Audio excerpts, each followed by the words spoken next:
el encontrarnos, la familia, no nos dimos cuenta que era necesario. No nos dimos cuenta que hacía mucho que no veíamos a nuestros padres, que no compartíamos con ellos. No nos dimos cuenta que podíamos haber charlado más con los hijos. No nos dimos cuenta. Y tuvo que venir esta realidad, humanamente hablando, que nos hizo pensar y desear. Y empezamos a soñar que después de la pandemia íbamos a cambiar. Y sí, íbamos a cambiar. Sí. Hay aspectos positivos que también voy a señalar nada más, pero también los otros aspectos negativos. Nosotros pensamos que nosotros somos sobrevivientes, somos los héroes, que le ganamos a la muerte. Entonces, sin querer, volvimos a tomar los mismos errores de años atrás. Volvimos a buscarnos, volvimos a encerrarnos,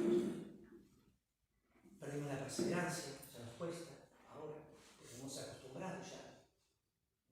Hemos perdido lo que sería, en un panorama que fue el primer día del encuentro, estuvo dado por el director del Observatorio de la Universidad Católica de la UCA, el Observatorio de la Realidad Social, donde nos presentó todo el panorama, grietas políticos, la situación económica, las estadísticas.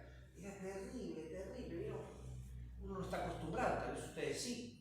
Uno se ha perdido, era escuchar números, ver como videos de la pobreza, cómo va creciendo la situación, las grietas que se fueron armando y se van a seguir armando.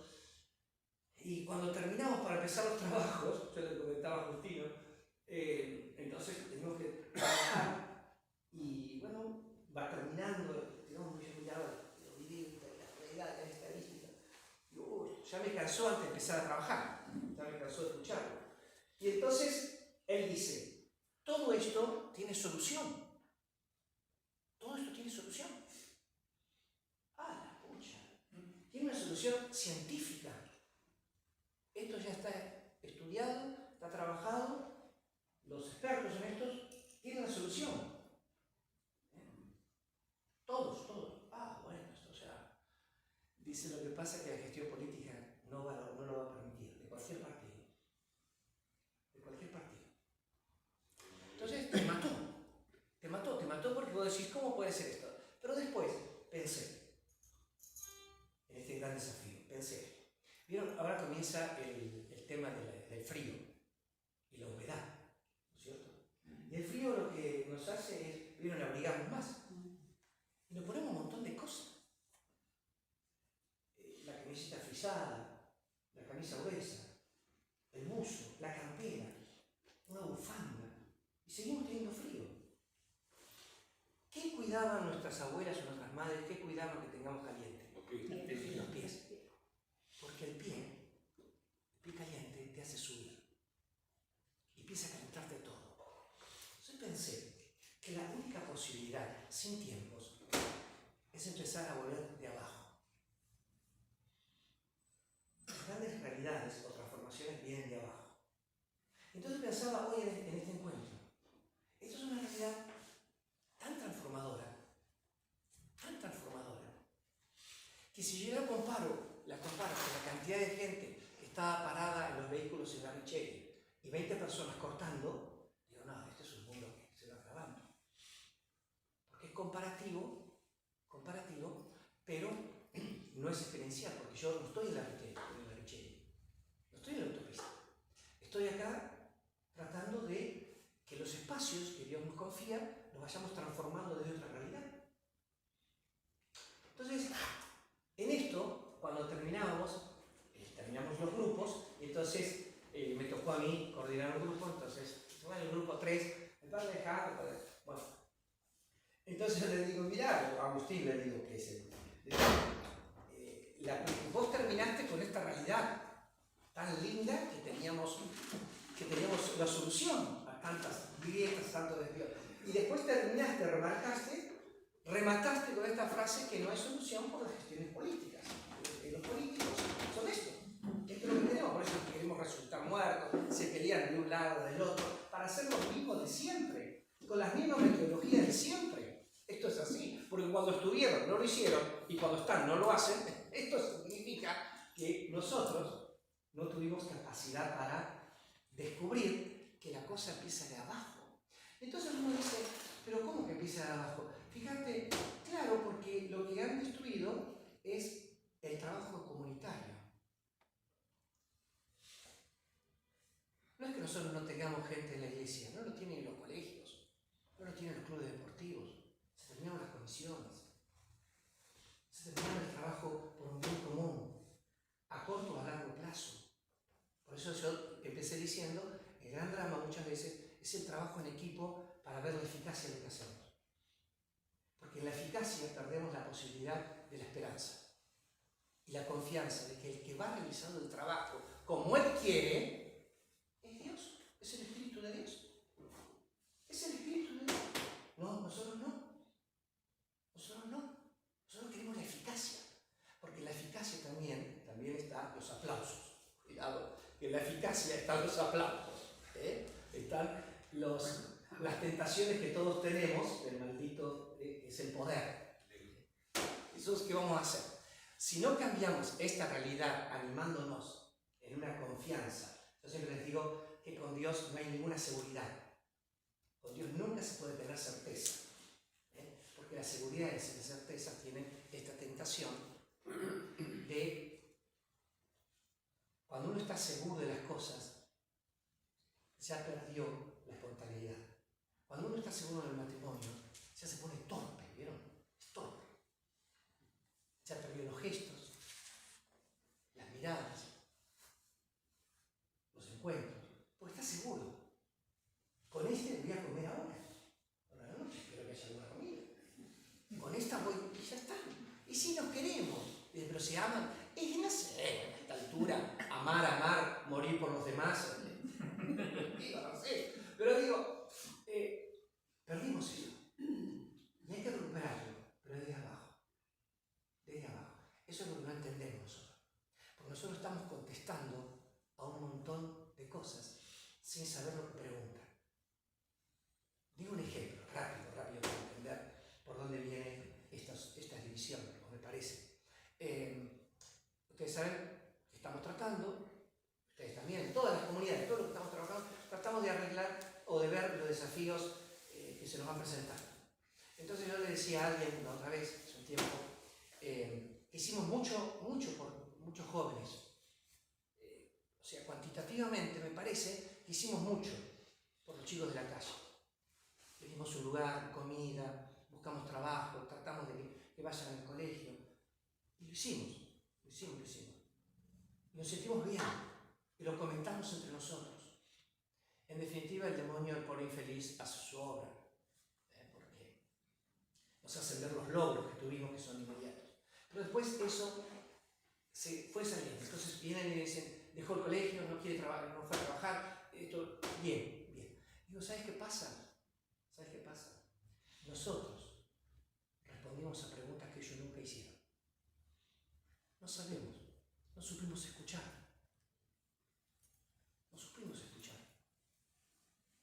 Estamos con una estructura antigua. El Papa señala en la conferencia, preparando la sinodalidad, que la primera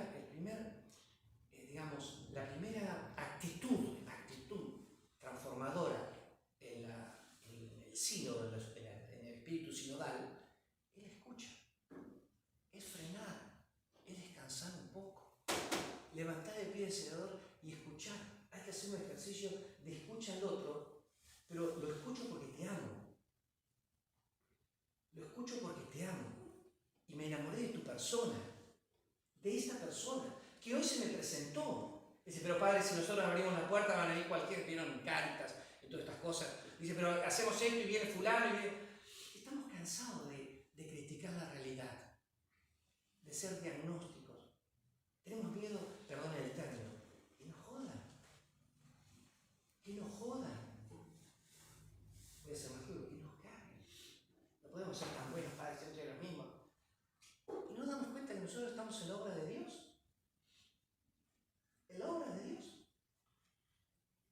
Y que tenemos que aprender a escucharlo a Él, a escuchar al otro y responder sobre su pregunta. Cuando un nenito, un niño, viene y dice, el abuelo se murió. ¿Dónde está el abuelo? Y uno le dice, el abuelo está en una estrella. Abuelo, listo. Pero entonces vengo yo y digo, bueno, el abuelo ya terminó la misión, su vida era una misión, Dios le concedió una misión, y ya terminó la misión, ya sembró en el corazón de ustedes, ahora está viviendo, si no ha pasado por el purgatorio, que es la purificación, después puede ser que llegue a la gloria de Dios, está viendo la Santísima Trinidad. El chico le preguntó eso, no preguntó, preguntó y se conformó con que mi abuelo está en un lugar lindo. ¿Y por qué me conformé? Porque lo amo. Y mi abuelo va a estar bien. Listo. Y mi hijo va a estar bien. Entonces nosotros, digo una de las cosas que fuimos viendo. Y la otra, rápidamente, es estas situaciones que nos fueron viendo otra expositora muy buena, Ruth Ramallo, es una doctora en psicología social, profesora de la Universidad Estatal de Tucumán, o sea que ganó por concurso, no por acomodo, de la Cátedra de Filosofía Medieval, y después está en un grupo abuela, entonces uno la escuchaba y digo, cuánto sentido común también, desde la vida, y entonces se nos hablaba de cómo han cambiado los paradigmas de las cosas. Explico rápidamente uno, es largo, después si quieren las copias, porque son ejemplos muy concretos. Para nosotros, aquí en la China en Berazategui, robar, ¿qué es? Quitarle algo, tomar algo que no me pertenece, ¿no es cierto? Muy bien. Entonces así, rápidamente. En un medio donde nos movemos, lo visual, lo comunicativo, ahí me dicen que las Nike, a un joven, las Nike, le da un poder sublime, una conquista de las mujeres, un ser mejor que los demás, y que va a tener la felicidad plena. Vas a ser feliz, por eso siempre hay un chico joven, hay un chico lindo, creo que las propagandas todos están bien, todos están felices. Diría Mafalda, hay un chiste que está Mafalda caminando por la plaza, lleno de gente, todos contentos, viéndolos todos contentos, y dice, ¿quién tiene la culpa? Estamos todos felices, ¿no? Entonces el chico le crearon un deseo imposible de realizarlo, no se va a realizar, no lo va a realizar nunca, pero el deseo quedó, es lo que maneja sus instintos, el deseo está, yo quiero ser feliz. Hoy se cumplen 3 años de la muerte de Sergio Denis, y cuando antes de morir mi niñito Arabita, le canta una canción y dice, si lo único que quise es feliz, porque el deseo ese está en todo hombre, crea o no crea en Dios, porque es una gracia, nosotros diríamos, que Dios puso en nuestro corazón, a imagen y semejanza de Él, que es para entender que la santidad no la fabricamos nosotros por lo que hacemos. La santidad es un don maravilloso de Dios que puso en nuestro corazón. Y como dice, hoy vengo con canciones, como dice la canción de Despacito, Dios es el imán y yo soy el metal. Él me atrae. Ese deseo de felicidad para nosotros que creemos es Jesucristo. Para otros será lo que pusieron en el corazón. No lo que pusieron, lo que sobrepusieron en el corazón. Acuérdense de ayer. Acuérdense del nene que murió. Era un chiste. Le conté un cuento del nene que murió. Sí, fue. Entonces, claro, ayer Mario me miró. No, Mario, era la esposa de Roberto. Termina y el nene se murió. ¡No! No, le quedé. ¿En cuenta? Pero la primera vez que lo escuché no dijiste que era un cuento. Claro, sí. Me olvidé de decir que era un cuento. Y entonces, digo, hay cosas que nosotros tenemos como base, que es parte de Dios, que es la gracia, que puso, y nosotros fuimos cenando de un montón de cosas, como la cuna del bebé, el respaldo de los abrigos, o como la bicicleta fija, que tenía una función y ahora cumple la función de perchero. Entonces, fuimos y se tapó.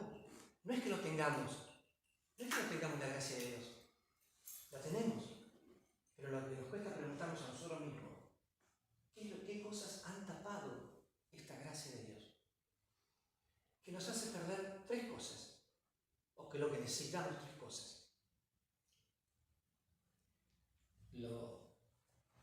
Para entender esto, y no hablo más. Necesitamos la fuerza del Espíritu Santo para una rebeldía.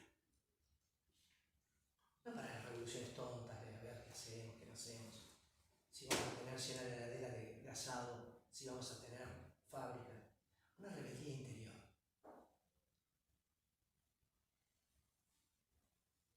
Digo en general, acá por supuesto. Hemos envejecido. Una rebeldía. Sentir que estoy vivo. Estoy vivo. Y una rebeldía que nace en mi corazón. Esto es lo que Dios me dio. Esta es la oportunidad. Yo no sé si esta noche el Señor me va a llamar. Pero hoy quise ser rebelde. Quise rebelarme contra un sistema que me dice no se puede más. Dejar. Como diríamos en la última parte del Padre Nuestro, líbranos de la tentación. ¿De qué tentación? De no querer seguir más. No quiero seguir más. Me cansé. Esto no se puede cambiar. Me cansé. Está más cómodo el sillón donde miro la misa por televisión. Ya no quiero. Pero si antes vos estabas trabajando en la comunidad, ¿cómo venís ahora como extraño? Como a ver, mirando despacito, abriendo despacio, ¿en dónde me ubico? Pero si vos eras de la comunidad, ¿qué te pasó? ¿Qué te pasó? Entonces, esa rebeldía, la primera, y la rebeldía que tiene que tener una pasión. Alguien dice que en la vida tenemos que tener dos cosas. Una razón por la cual vivir y una pasión por la cual morir. Yo por cualquier cosa no doy la vida. Por cualquier estupidez. Y eso era empezar a evaluar dónde estamos desgastando las fuerzas. O dónde estamos poniendo las fuerzas. Si en el proyecto de Dios o en mis propios proyectos.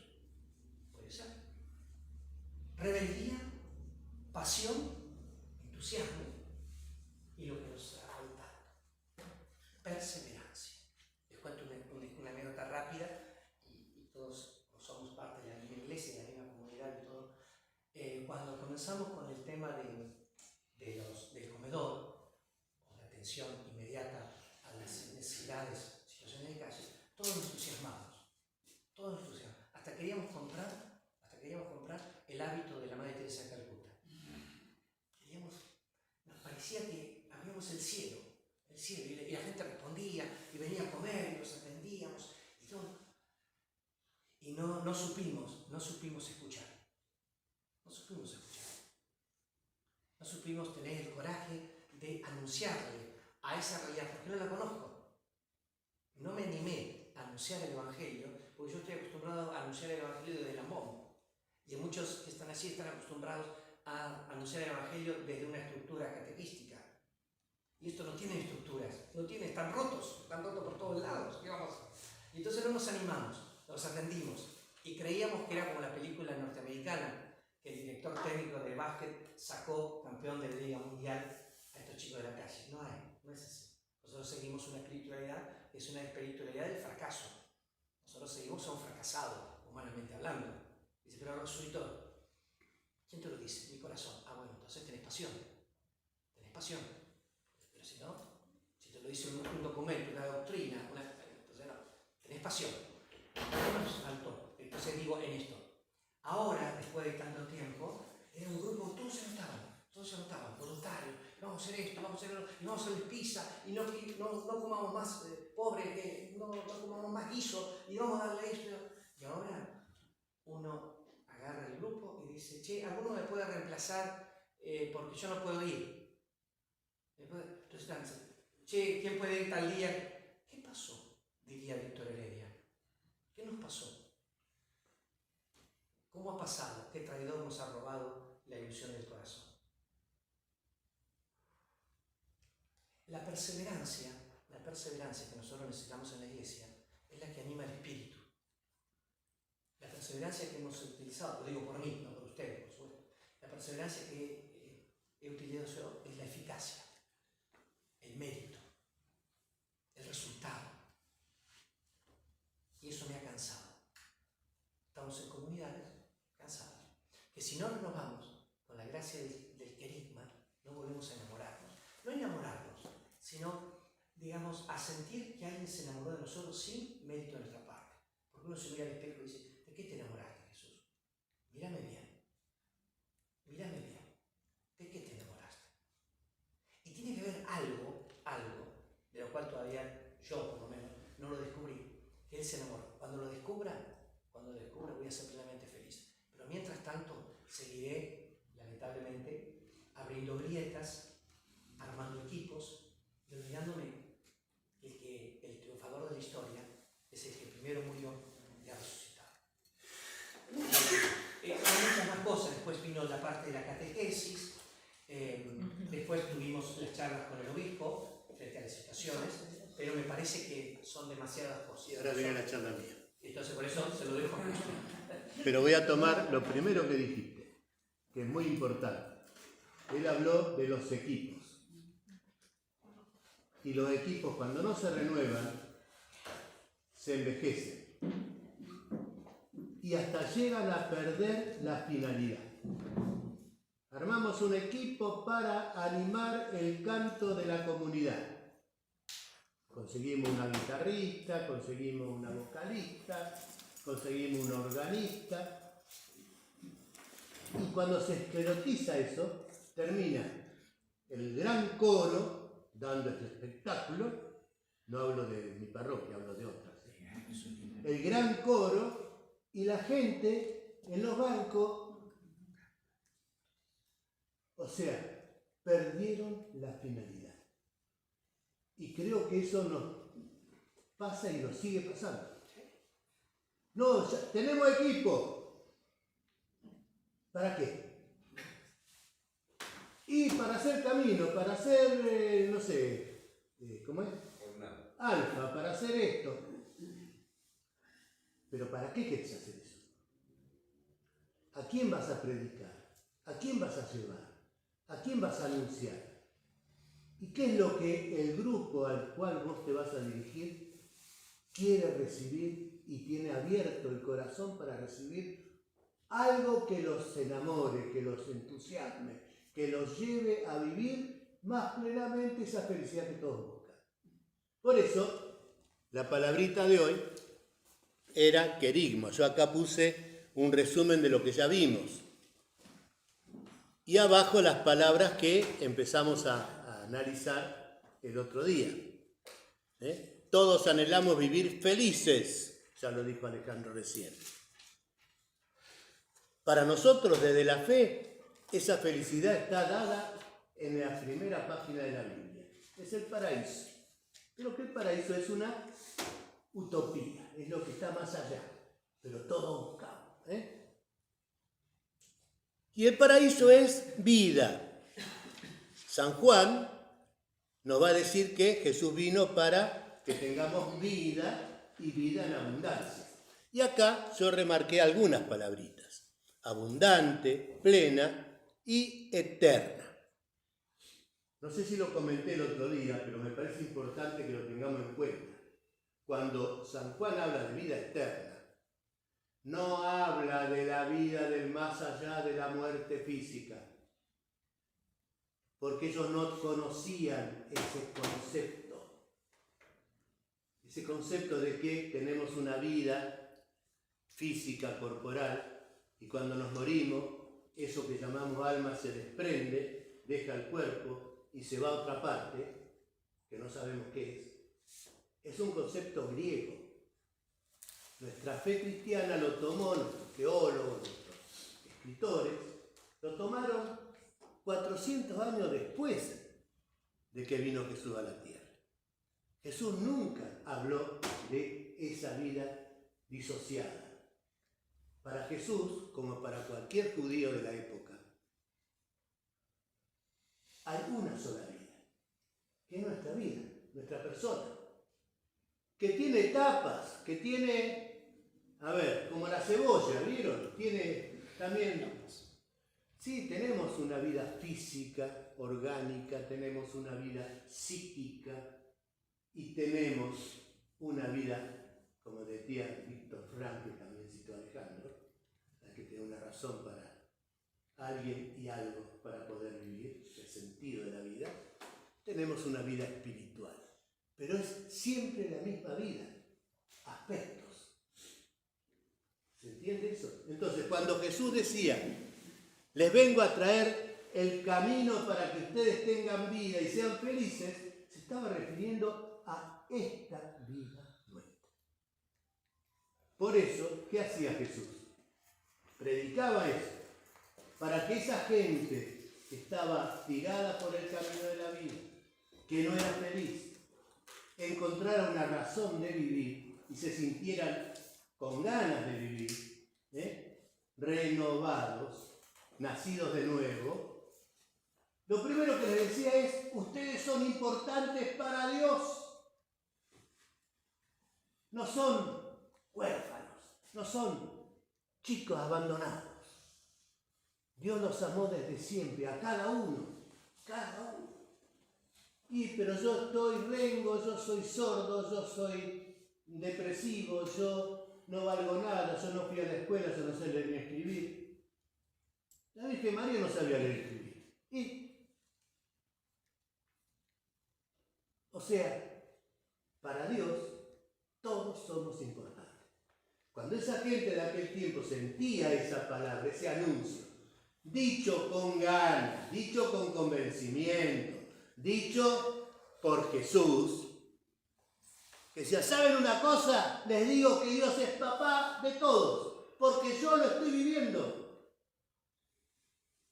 Para mí Dios no es el Dios del templo, el Dios de la estructura, el Dios de los mandamientos, el Dios de los preceptos, el Dios de los ritos, es el Dios del corazón que nos ama.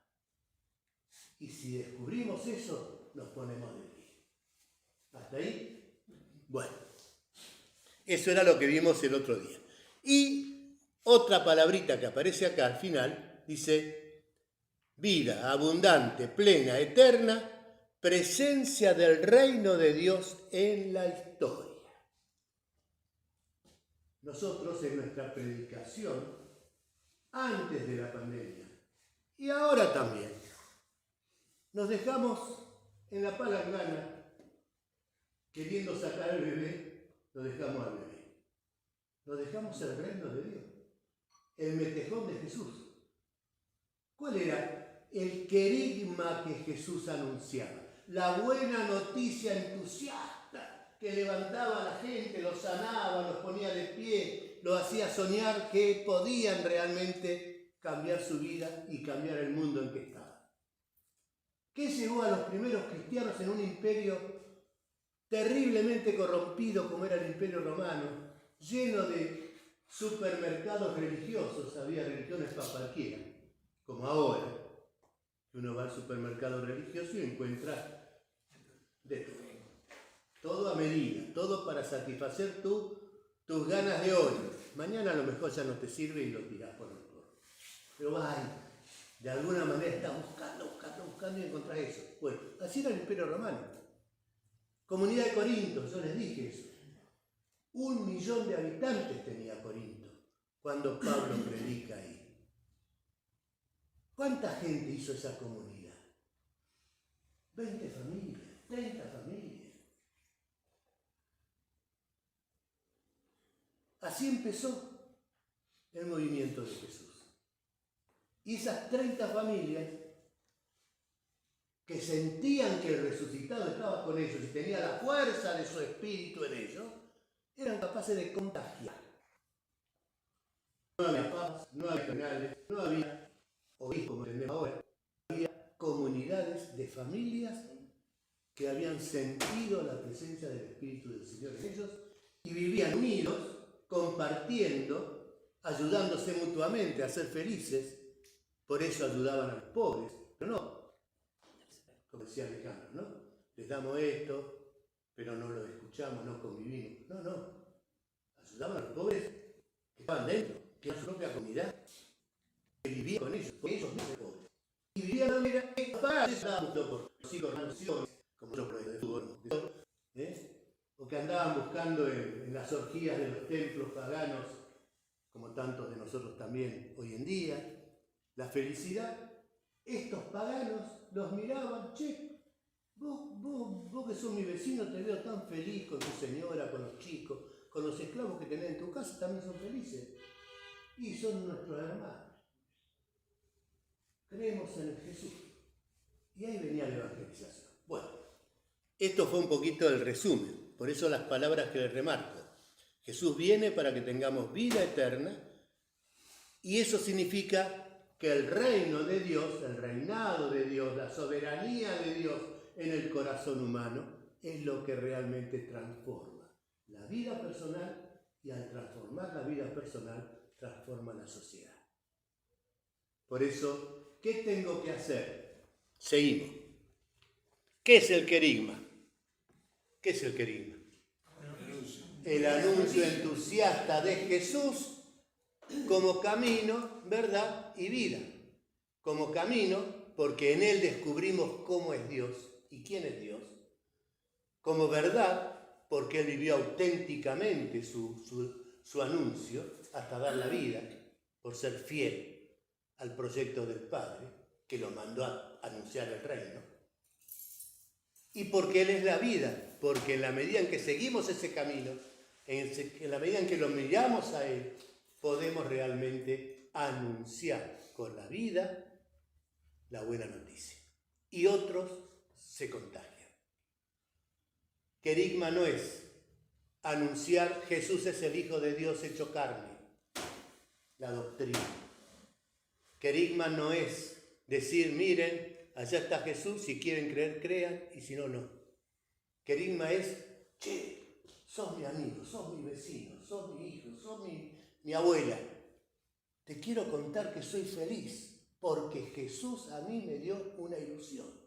Me dio un camino, algo por qué soñar, algo por qué trabajar, algo por qué renovarme en cada Pascua, algo por lo cual no sentirme viejo, porque antes de la pandemia dejamos la comunidad y cuando volvimos, yo cada vez que miro la misa del obispo por televisión en las capillas de Mar del Plata, me alegro por mi comunidad, porque acá no somos tan... promedio de edad son todos de 70, No hay un joven ni por casualidad. Y sí, envejecimos, pero lo malo, como decía Alejandro, es que nos miramos y decimos, bueno, que ya está, ya nosotros ¿qué podemos hacer? Nosotros podemos hacerlo todo, y debemos hacerlo todo, porque todos hemos sido bautizados en el Espíritu Santo para ser misioneros. Bueno, ¿hasta acá alguna pregunta? Seguimos. Vamos a ver entonces ahora la segunda parte de la presentación. Rapidito también vamos a pasarlo porque si no... Muy bien, bueno, presentar. Segunda diapositiva. Lo que Monseñor Pironio nos decía, el venerable Pironio, ya pronto beato Pironio, nos decía en 1987 cuando estuvo en Buenos Aires. Lo primero, el Espíritu del Señor está sobre mí, porque me ha consagrado por la unción. Él me envió a llevar la buena noticia a ¿quiénes? A los pobres, la liberación a los cautivos, la vista a los ciegos, la libertad a los oprimidos y a proclamar un año de gracia del Señor. Lo que Jesús dijo, leyó en la sinagoga de Nazaret cuando vuelve de su bautismo en el río Jordán. Tres realidades que se dieron en Jesús y que tienen que darse en nosotros, si queremos heredar de veras, como iglesia, la misión evangelizadora de Jesús. Porque ya sabemos, lo decía la lectura del domingo pasado y del antedomingo, somos el cuerpo visible de Jesús en la historia. Esa es la iglesia. La iglesia no es un templo, no es el Vaticano, no es nada. La iglesia somos nosotros en la medida en que Jesús está en nosotros y somos nosotros sus brazos, su boca, su pensamiento, su mente, su corazón. Entonces, tres realidades. El Espíritu Santo que nos consagró por el bautismo y la confirmación, cumpliendo la promesa del Señor, que es lo que estamos preparando ahora en el próximo Pentecostés, la renovación de ese hecho.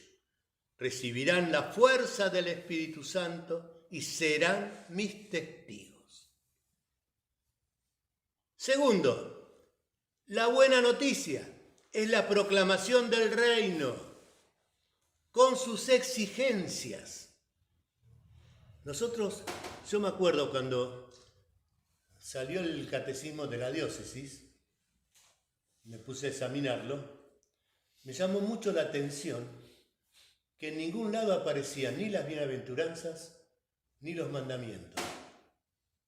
O sea, era todo anunciar que Dios era Trinidad, que Dios era Padre, que Jesús había muerto, pero del camino de vida que Él nos vino a proclamar y a enseñar para compartir con nosotros su vida de hijo, no aparecía, o se decía muy de al pasar. Entonces, ¿qué anunciábamos? ¿Qué catequizábamos? ¿Qué formábamos?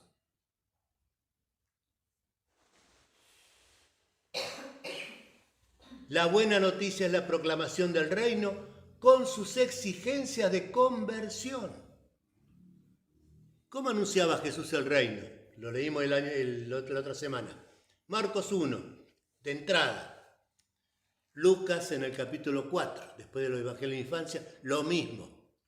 Jesús comenzó a anunciar el evangelio, la buena noticia, y decía: conviértanse, cambien de mentalidad, porque si siguen viviendo con la mentalidad del mundo, el mundo es egoísta, consumista, etc., nunca va a venir el reino y nunca ustedes van a estar en el reino. Hace falta convertir la mente y el corazón. Y justamente para nosotros ese querigma, ese anuncio, la proclamación del reino, es anunciar a Jesucristo que salva al mundo. Jesucristo como camino, como verdad y como vida. Jesucristo muerto y resucitado. Jesucristo fuerza y sabiduría de Dios. Y tercera cosa, los pobres, los cautivos, los ciegos, los oprimidos. Son los primeros destinatarios del Evangelio de Jesús, porque son los más disponibles para recibir el don de la buena noticia y acoger en su corazón el reino. Voy a hacer como Alejandro, les cuento una anécdota. Ya te estás copiando. Bueno, algo se me pega. Cuando yo llegué a Lourdes, eso me enteré ahora, porque una señora de aquel tiempo, Yo también soy de aquel tiempo. bueno, pero otra Era chiquita. que ahora tiene 86, creo, no sé, creo que 86. Creo que 86, me parece, que me dijo eso. Me llama por teléfono y que quería confesar. Pues se había enterado que ella vive cerca de mi casa. Digo, bueno, vení, avísame a la mañana, estoy yo a la mañana acá siempre, así que ven. Apareció y después de la confesión empezamos a charlar. Y me contó por qué ella había dejado de ir a Lourdes. Yo me había enterado que había dejado, me di cuenta. Me contó que, ni bien yo había llegado a Lourdes, un domingo en la misa, se había muerto no sé qué amigo de esa familia y de otras familias, y estaban todos invitados a la misa donde se iba a pedir por ese difunto. Casualmente, el evangelio del día era el de Jesús en la sinagoga de Nazaret. ¿O no? Era ese que dice Jesús, las bienaventuranzas. Es más fácil que entre un camello por el ojo de la aguja que un rico entre al reino de Dios. Y yo prediqué eso. A la mitad de la predicación, esta señora me confesó ahora yo me levanté y me fui. Porque si usted estaba diciendo que los ricos no podemos entrar al reino de Dios, ¿qué estaba haciendo yo ahí en la iglesia? Porque yo me siento, soy rica, trato de ayudar a todo el mundo, no he hecho estafas a nadie para hacerme rica, lo heredé de mis viejos, todo eso. Pero me fui. Ahora volví, pero bueno, después de 50 años o 40. Pero le digo, es que, fíjate, si nosotros no predicamos por acomodación, por tener a la gente bien, porque esta señora era la que me pagó no sé, en Quequén cuando yo llegué, la primera cama que pudimos comprar para la parroquia, pues se habían afanado todo. No. Y de hecho, nuestra iglesia, eso no lo digo yo, lo dicen mucha gente a lo largo de todos los siglos, lo dice el Papa, nuestra iglesia, con el tiempo, al adquirir poder, quedó como identificada con los poderosos, con los ricos. Y entonces, hoy, y todos ustedes son testigos, cuando hablamos de ayudar a nuestros hermanos más pobres, de qué sé yo, ¿de quiénes hablamos? De los que están fuera, no de los que están dentro. O sea, ahora la iglesia es nosotros, que estamos más o menos bien, algunos pasarán algún problema, pero bueno. Los otros son los pobres. Fíjense cómo cambió. Pero bueno, nosotros dejamos de anunciar ese cambio de mentalidad que nos pedía Jesús en el anuncio del Evangelio. Sí, Jorge, ¿ibas a decir algo? No, nos convertimos en desarrollo social. Sí, en una ONG, dijo el Papa una vez. Claro, sí. Bueno, sigo. Sigue Pironio, La misión esencial de la Iglesia es la evangelización. Y cita la famosa carta de Papa Pablo VI, ¿no? Evangelii Nuntiandi, que decía: evangelizar constituye, en efecto, la dicha y vocación propia de la Iglesia, su identidad más profunda. Ella existe para evangelizar. O sea, ¿para qué venimos a misa? Venimos para celebrar el sacrificio de Jesús por los pecados de todo el mundo, ofrecer, comulgar para sentirnos con la fuerza del Señor, para estar juntos, acá al calorcito del Espíritu, mientras el mundo se sigue desangrando en la miseria, en las guerras, en los odios. Venimos para eso. Para eso hizo Jesús, soñó Jesús con la iglesia. No, fíjense, clarito, Evangelizar es la dicha y vocación propia de la iglesia, su identidad más profunda. Existe para evangelizar. Y sigue Monseñor Pironio diciendo en ese momento ya, ¿no? Esto es importante subrayarlo hoy que se quiere animar y promover la participación de los laicos en la misión global evangelizadora de la iglesia. Todos tenemos que participar. Cada uno con sus cualidades, como decía Alejandro. Pero todos tenemos que participar y sentirnos parte de la misma aventura de Jesús. Hacer que el reino llegue hasta los confines de la tierra. Cuando hablo de la misión global, y acá vienen dos cosas importantes, evangelizadora de la iglesia, con respecto a los laicos, me refiero a la unidad indisoluble de estas dos tareas de los laicos. Construir la comunidad cristiana. No decía Monseñor Pironio ni la Evangelii Nuntiandi hacer equipos. Construir la comunidad.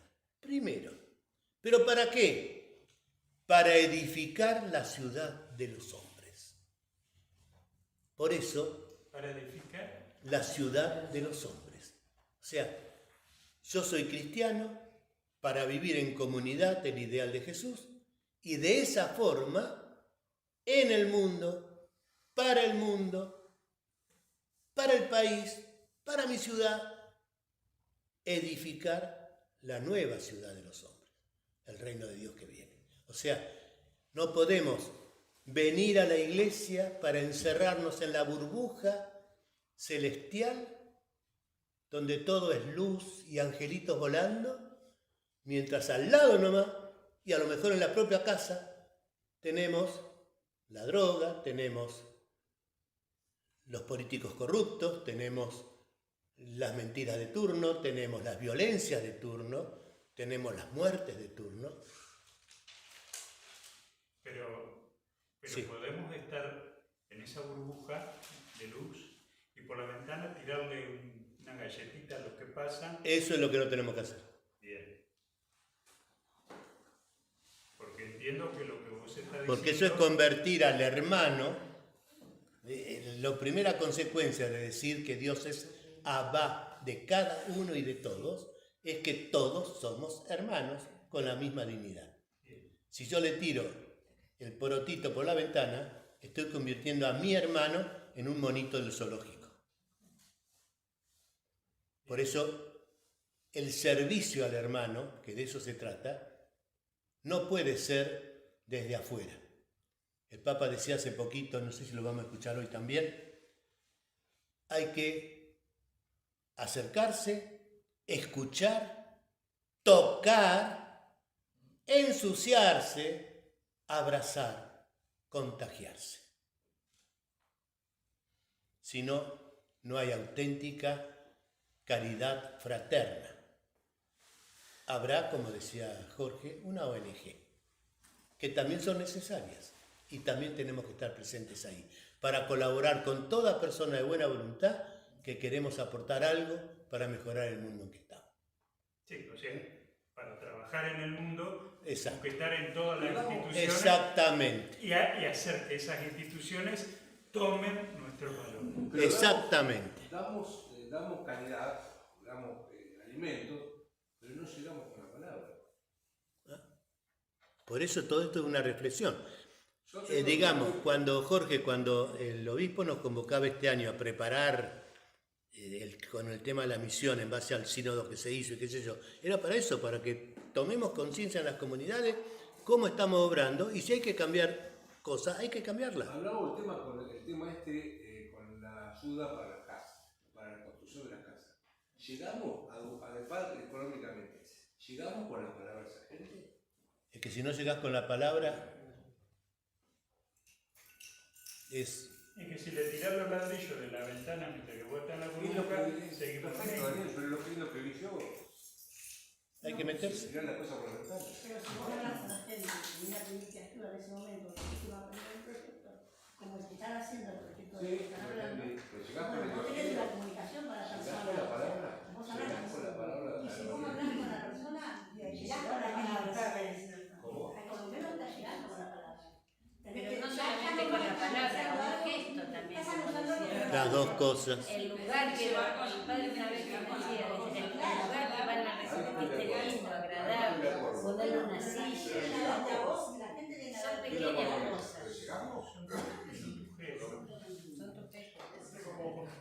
Bueno, ven cómo esto de juntarnos para pensar lo que siempre tuvimos que saber, pero que nos acostumbramos, nos dejamos, como decía antes, formamos un equipo para evangelizar y no sabemos lo que es evangelizar, lo perdemos de vista, nos dedicamos a organizar lo externo y no a preparar el mensaje de vida que tenemos que dar. Por eso es necesario, más que nunca, más que nunca. Tiene que ser parte de nuestra vida. Exacto. En el trabajo, con los amigos, no que uno va a la iglesia para hacer determinado proyecto, entonces ahí llegas con la palabra y con lo material. O sea, no es solamente desde ahí, desde toda tu vida, todo. Desde que salís de tu casa. Claro, Pero lo exactamente. mejor que Desde podemos que te hacer levantas. Fíjense en lo que sigue, donde sigue siendo Monseñor Pironi el que habla. Hoy dice, en este vayan de Jesús, vayan a todas partes, anuncien, están presentes los escenarios y los desafíos, siempre nuevos, de la misión evangelizadora de la Iglesia. Desafíos siempre nuevos, también lo dijo Alejandro hoy. No son los mismos que teníamos antes. Nuestros adolescentes de hoy no son los que teníamos en el 70 cuando enseñamos los caminos de vida. Aunque las preguntas de otra manera y con otro lenguaje sean las mismas. Pero si nosotros queremos responder como respondíamos entonces, a preguntas como se preguntaban entonces, ni nos van a entender, ni nos van a escuchar, ni va a pasar nada. Primero hay que convivir, escuchar, aprender su lenguaje para poder transmitir. No es nada fácil, ni nada que se logre en una reunión o en un mes. Es un proceso, es un proceso. Bien, también lo recordaba Alejandro en la respuesta del Papa. Habría muchos cambios que hacer en la Iglesia, pero si lo hacemos todos juntos, tendrán eficacia. Y eso significa ir despacio. Pensar que,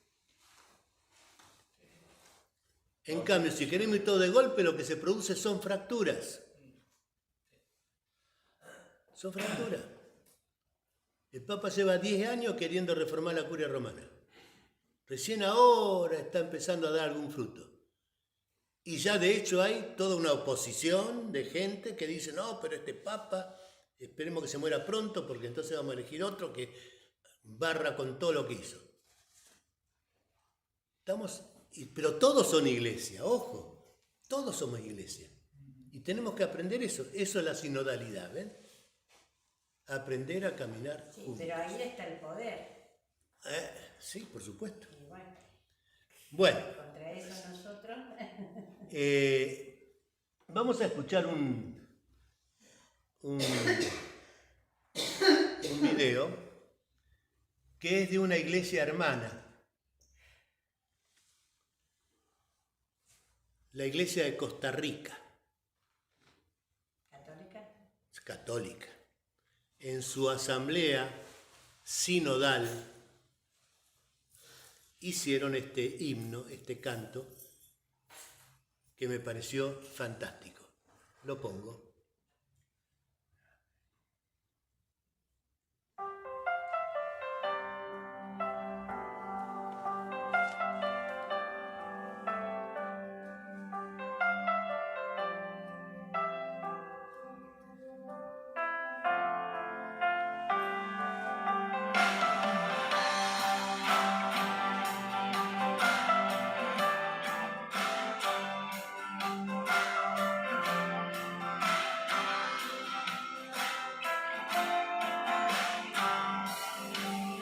Escuchado el clamor de tu corazón, escuchado ese latir de quien irá por mí, escuchado muchas voces que llamándome están, voces que me están llamando desde la oscuridad.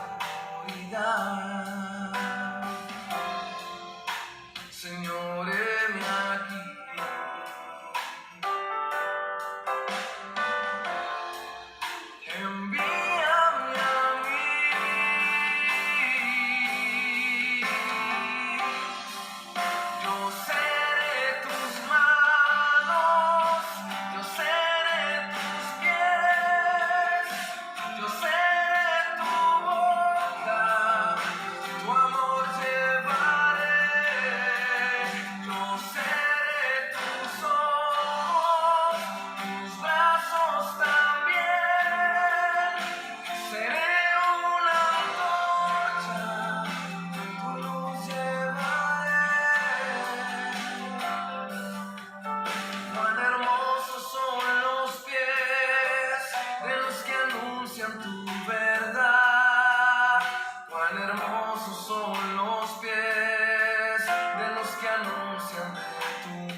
Me equivoqué, no era el de Costa Rica, era el del Domingo Mundial de las Misiones, que es en octubre, hecho en España, por las obras misionales pontificias.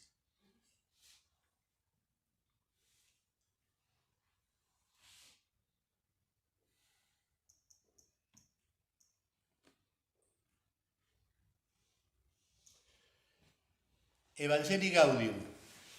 Tenemos un ratito todavía. Sí, 10 minutitos más. Es el gran documento de Francisco. Sobre ese documento el obispo nos invitó hace ya 4 años, ¿no? 5.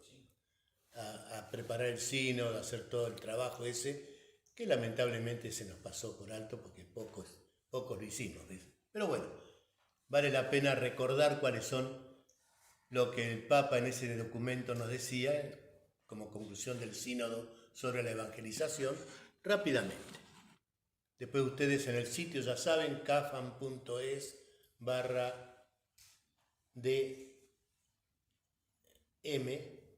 discípulos misioneros, ahí tienen todo el material y algo más. Pero bueno, les leo rápidamente.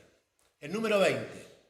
En la palabra de Dios aparece permanentemente este dinamismo de salida que Dios quiere provocar en los creyentes.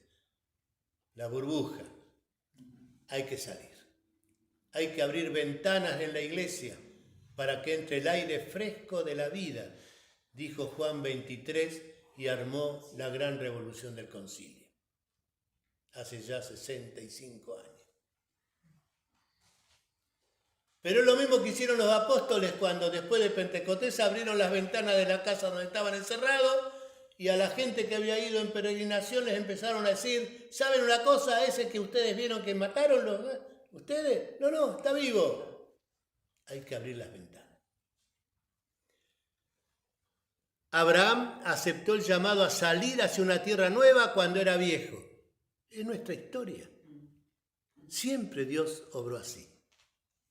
Moisés escuchó el llamado de Dios, ve, yo te envío, Éxodo, y se tuvo que volver donde había huido y enfrentarse al faraón que lo había perseguido e hizo salir al pueblo hacia la tierra de la promesa. A Jeremías le dijo lo mismo que estaba ahí. Yo te mando, no tengas miedo, vas a ser mi voz y vas a decir mis palabras. La misión esencial de la iglesia es la evangelización. Ya lo leímos, perdón.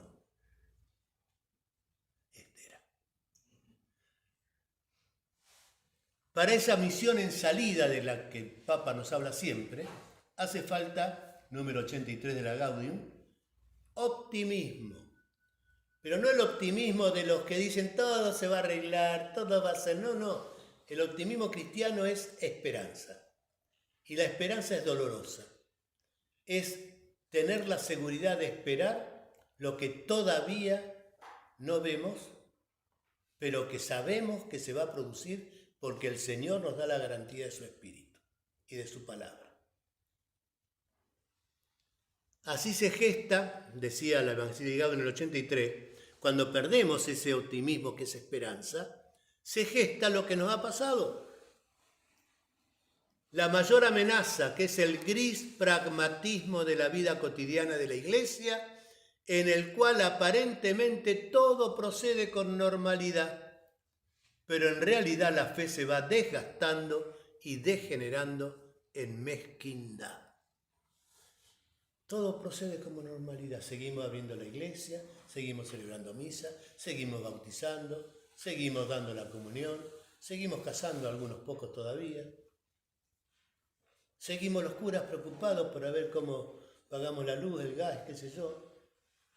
Seguimos hablando de formación, de compromiso, de responsabilidad, de perseverancia, pero no nos movemos. Nos hemos aburguesado.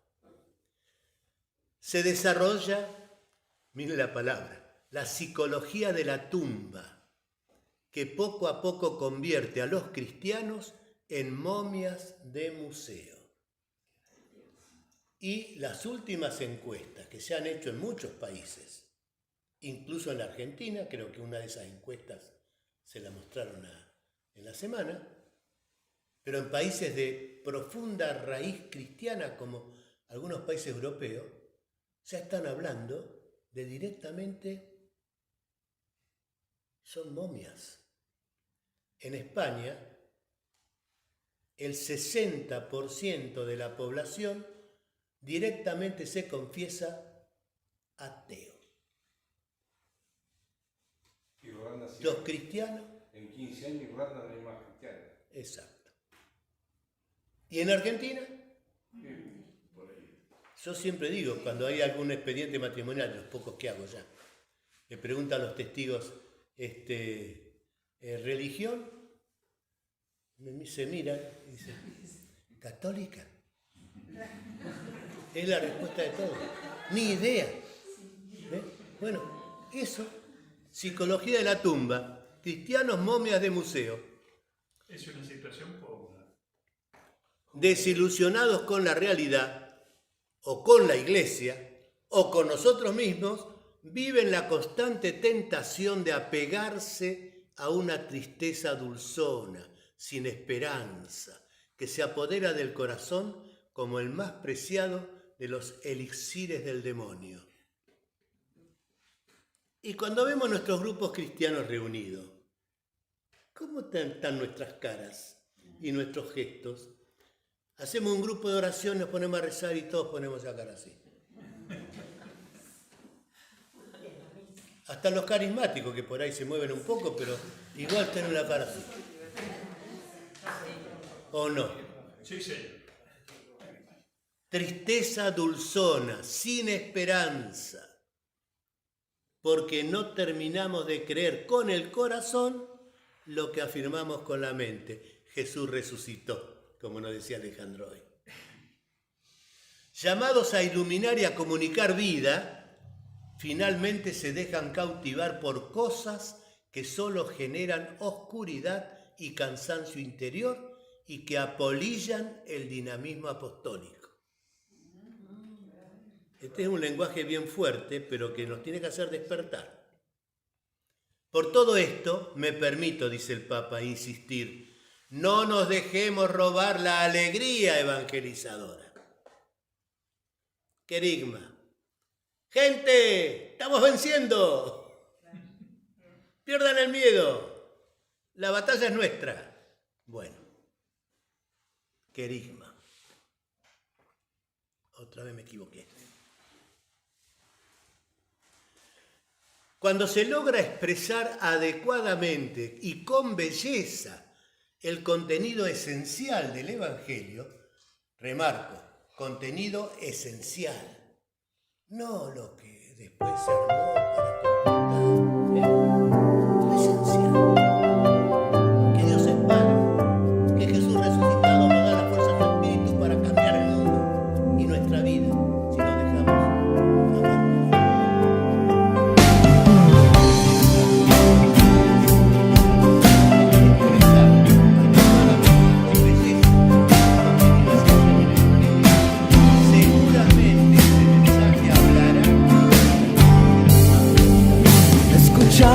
El clamor de tu corazón, he escuchado ese latir de quien irá por mí. He escuchado muchas voces que llamándome están, voces que me están llamando desde la oscuridad. Señor, heme aquí.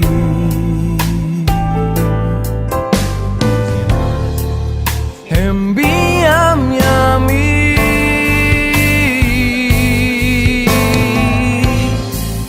Yo seré tus manos, yo seré tus pies, yo seré tu boca, tu amor llevaré. Yo seré tu sol.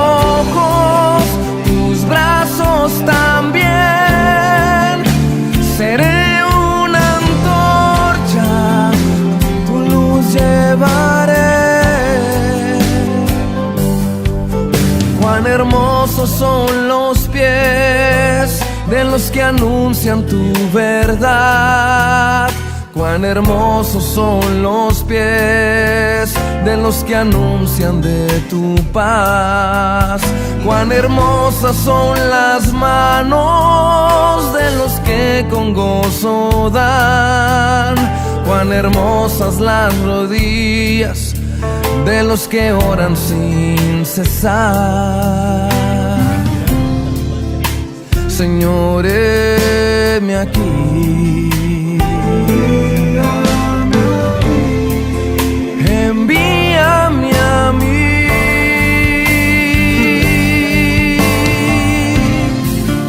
Yo seré tus manos, yo seré tus pies, yo seré tu boca, tu amor llevaré. Yo seré tus ojos, tus brazos también. Seré una antorcha, tu luz llevaré. Yo seré tus manos, yo seré tus pies, yo seré tu boca, tu amor llevaré. Yo seré tus ojos, tus brazos también. Seré una antorcha, tu luz llevaré. Na, na, na, na, na,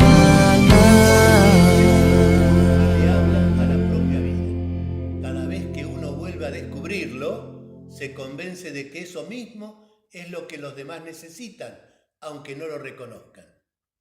Lo que ustedes adoran sin conocer es lo que les vengo a anunciar. San Pablo, el querigma de Pablo a los paganos. Yo les vengo a anunciar lo que ustedes adoran sin saberlo. Pero fíjense, toda la vida de Jesús es evangelio. Nosotros nos hemos acostumbrado, después del siglo X, creo, con un gran teólogo que hubo en aquella época, un irlandés, nos hemos acostumbrado a hablar de que Jesús nos salvó muriendo en la cruz. No, Jesús nos salvó con toda su vida. Desde que nació hasta que murió. Toda su vida es salvación para sus hermanos. Sigue. El tramo evangelizador se fundamenta en el convicción. Tenemos el mensaje que no puede manipular ni desilusionar. Una respuesta que cae en lo más hondo del ser humano y que puede sostenerlo y elevarlo. La verdad que no pasa de moda porque es capaz de penetrar allí donde nada más puede llegar. Nuestra tristeza infinita solo se cura con un infinito amor. Volviendo a caminar de la mano de Jesús como está en el dibujito. Volviendo a mirarlo a Él. Nos hemos acostumbrado a estudiar documentos o grandes tratados de teología y nos hemos olvidado al bebé, el Evangelio de Jesús.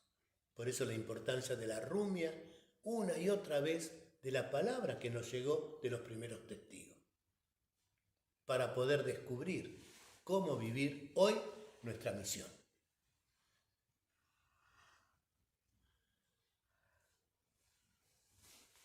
Se remarca acá, la misión es desde el principio, en virtud del bautismo, cada miembro del pueblo de Dios se ha convertido en discípulo misionero. Cada uno de los bautizados, cualquiera que sea su función en la iglesia, desde arreglar las flores, cantar, dar catequesis, barrer, o cocinar, o criticarlo al cura, cualquiera sea la función, y el grado de ilustración de su fe, y yo no pude estudiar, yo no sé nada, yo no estudié catequesis, cualquiera es un agente evangelizador, y sería inadecuado pensar en un esquema de evangelización llevado adelante por actores calificados donde el resto del pueblo fiel sea solo receptivo de sus acciones. La nueva evangelización debe implicar un nuevo protagonismo de cada uno de los bautizados. Esta convicción se convierte en un llamado dirigido a cada cristiano para que nadie postergue su compromiso con la evangelización, pues si uno de verdad ha hecho una experiencia del amor de Dios que lo salva, no necesita mucho tiempo de preparación para salir a anunciarlo.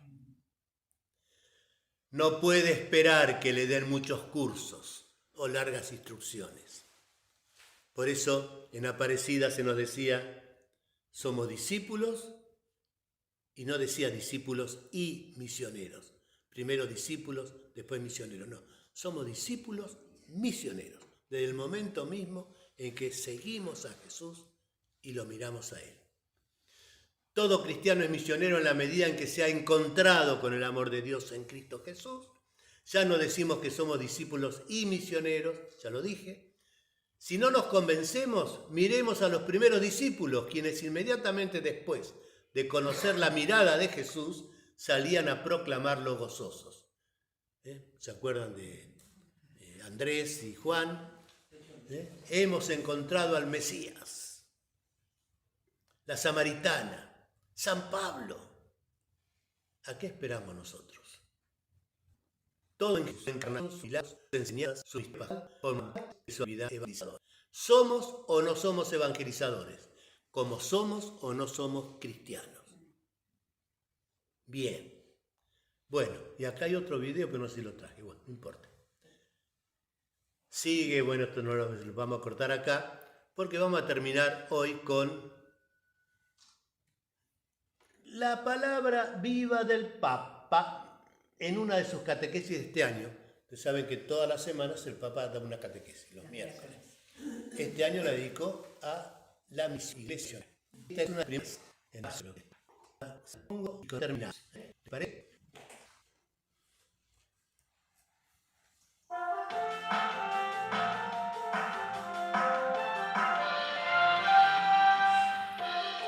...8 de marzo... de este año, ¿no?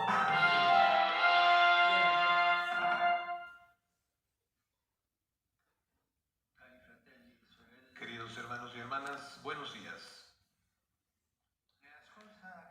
En la pasada catequesis vimos que el primer concilio en la historia de la Iglesia, concilio como el del Vaticano II, el primer concilio fue convocado en Jerusalén para una cuestión relacionada con la evangelización, es decir, el anuncio de la buena noticia a los no judíos.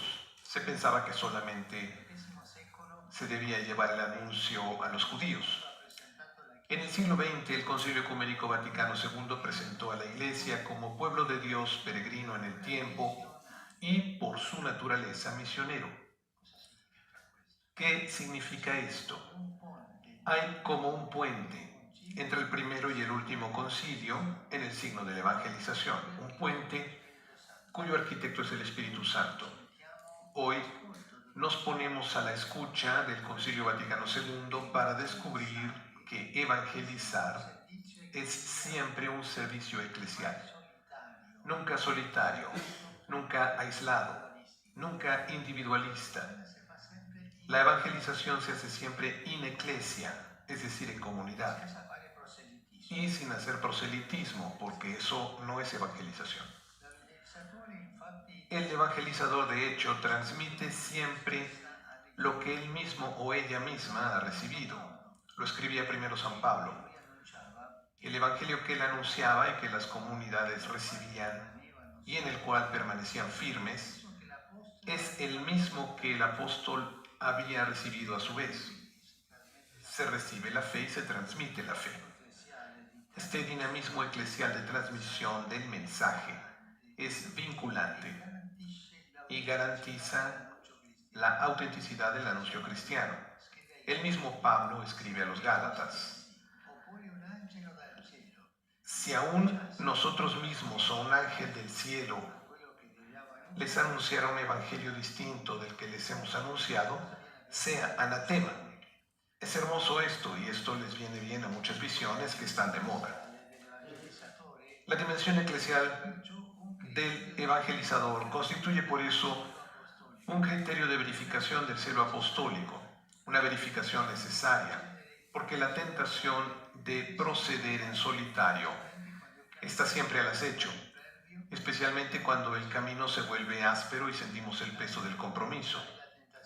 Igualmente peligrosa es la tentación de seguir caminos más fáciles, pseudoeclesiales, de adoptar la lógica mundana de números y encuestas, de contar con la fuerza de nuestras ideas, de programas, de estructuras, de las relaciones que cuentan. Esto no funciona. Esto debe ayudar un poco, pero lo fundamental es otra cosa. Es la fuerza que el Espíritu te da para anunciar la verdad de Jesucristo, para anunciar el Evangelio. Las otras cosas son secundarias. Ahora, hermanos y hermanas, nos ponemos más directamente en la escuela del Concilio Vaticano II, releyendo algunos números del decreto Ad Gentes, el documento sobre la actividad misionera de la Iglesia. Estos textos del Vaticano II conservan plenamente su valor, incluso en nuestro contexto complejo y plural. En primer lugar, este documento Ad Gentes invita a considerar el amor de Dios Padre como una fuente que por su inmensa y misericordiosa benevolencia liberadora nos crea y además por gracia nos llama a participar en su vida y en su gloria. Esta es nuestra vocación. Él por pura generosidad difundió y sigue difundiendo su bondad divina de forma que, como es creador de todos, pueda ser también todo en todos, procurando al mismo tiempo su gloria y nuestra felicidad. Este pasaje es fundamental porque dice que el amor del Padre tiene como destinatario a todo ser humano. El amor de Dios no es para un grupito solamente, no, para todos. Esa palabra métansela bien en la cabeza y en el corazón, todos, todos, nadie excluido. Así dice el Señor. Y este amor por cada ser humano es un amor que alcanza a cada hombre y cada mujer a través de la misión de Jesús, mediador de la salvación y nuestro Redentor, y mediante la misión del Espíritu Santo, el cual, el Espíritu Santo, obra en cada uno, tanto en los bautizados como en los no bautizados. El Espíritu Santo obra. El Concilio además recuerda que es tarea de la Iglesia proseguir la misión de Cristo, el cual fue enviado a llevar la buena nueva a los pobres. Por eso, prosigue el documento, es necesario que la Iglesia, siempre bajo la influencia del Espíritu Santo, el Espíritu de Cristo, siga el mismo camino seguido por estos. El camino, es decir, de la pobreza, de la obediencia, del servicio y el sacrificio de sí mismo hasta la muerte, de la que, resucitando, el Señor salió victorioso. Si la Iglesia permanece fiel a este camino, si nosotros nos mantenemos fieles a este camino, la misión de la Iglesia es la manifestación, es decir, la epifanía y la realización del plan divino en el mundo y en la historia. Hermanos y hermanas, estas breves indicaciones nos ayudan a comprender también el sentido eclesial del celo apostólico de cada discípulo misionero. El celo apostólico no es un entusiasmo, es otra cosa, es una gracia de Dios que debemos custodiar. Debemos entender el sentido de por qué en el pueblo de Dios peregrino y evangelizador no hay sujetos activos y sujetos pasivos, no. No están los que predican, los que anuncian el Evangelio de una manera u otra y los que están callados, no. Cada bautizado, dice Evangelii Gaudium, cada bautizado, cualquiera que sea su función en la Iglesia y el grado de instrucción de su fe, es un sujeto activo de evangelización. ¿Tú eres cristiano? Sí, yo recibí el bautismo y tú evangelizas. ¿Qué significa eso? Si tú no evangelizas, si tú no das testimonio, Si tú no das ese testimonio del bautismo que has recibido, testimonio de la fe que el Señor te ha dado, tú no eres un buen cristiano. En virtud del bautismo recibido y de la consecuente incorporación en la iglesia, todo bautizado participa en la misión de la iglesia y en ella, en la misión de Cristo Rey, sacerdote y profeta. Hermanos y hermanas, este deber es uno e inmutable en todo lugar y en toda situación, aunque según la variación de las circunstancias no se exprese del mismo modo. Esto nos invita a no esclerotizarnos o fosilizarnos. Nos rescata de esta inquietud que no es de Dios. El celo misionero del creyente se expresa también como búsqueda creativa de nuevos modos de anunciar y dar testimonio, de nuevos modos para encontrar a la humanidad herida de la que Cristo se hizo cargo. En definitiva, de nuevos modos